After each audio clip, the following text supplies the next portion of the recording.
FBI Director Christopher Wray told lawmakers on Capitol Hill Tuesday that he is, quote, extremely concerned about China's influence through TikTok. The video platform has become extremely influential, particularly among young Americans. TikTok currently has more than 200 million downloads just in the United States. Here's what Director Wray said about the app this week.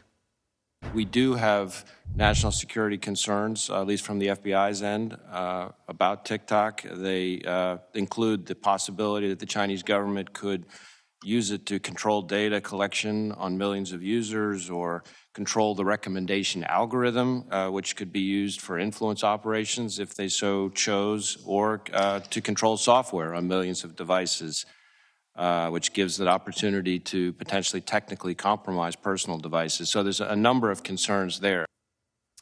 For more on this, let's bring in Brendan Carr. He's a commissioner for the Federal Communications Commission.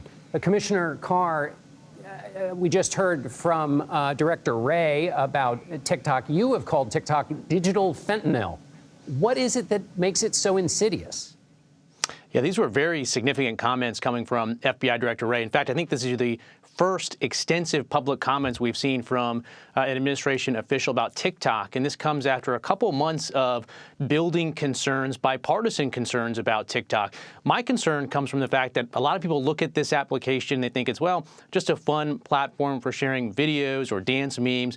But that's just a sheep's clothing. Underneath, it collects biometrics, search and browsing history, keystroke patterns. And up to now, we've been told, don't worry, all of this data is stored in the U.S. Well, there's a report a couple months ago that got leaked internal TikTok communications that said, no, in fact, quote, everything is seen back in Beijing. And so I think a lot of the concerns that Director Wray laid out are ones that I agree with.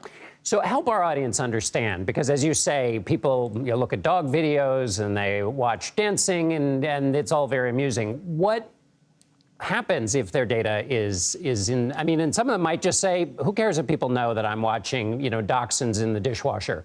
Why is this so dangerous? It's immensely popular, and a lot of people do have that attitude of, well, my data's out there anyways. But the reality is when the data on millions and millions of Americans is getting collected back in Beijing, that's a national security issue, whether it's espionage, blackmail, and what Director Wray talked about is foreign influence campaigns. The idea not just the data flowing back, but the algorithms can be used to influence what we see in perhaps our political views and other views. In fact, if you look at the version of TikTok, Douyin, that's available inside Beijing, it feeds kids their educational materials, science exhibits, museum exhibits. In the U.S., there was just a case where TikTok was accused of sending the blackout challenge to a 10-year-old girl who ended up doing it and committing suicide. And so it's concerning when you see the very different content, divisive here, educational there, that's being fed. And the last piece of it I'll say is, as we're sending all this data back to Beijing, what it's doing is feeding and training and improving their AI, their artificial intelligence, which can be used against us in all sorts of contexts. And is your additional concern that basically there is no wall between TikTok and the Chinese government, and that whatever TikTok may say and whatever regulators may try to do to create protections for American consumers, that essentially that can get knocked down if the Chinese government wants to?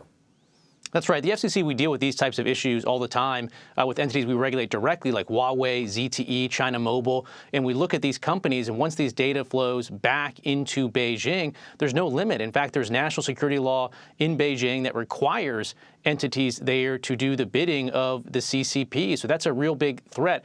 And in fact, there was a congressional hearing a couple weeks ago where a TikTok official was asked, do you share this data directly with the Chinese government? They said, no, that's good. They were asked, do you share it directly with the CCP? They said, no, also good. But then they were asked, do the employees that you have in Beijing, are they themselves CCP members, or are you sharing it with individuals that are CCP members? And they said they didn't want to get into the political affiliations of their employees back in Beijing. So that's very concerning that they can't even assure us that members of the CCP aren't accessing this sensitive private data.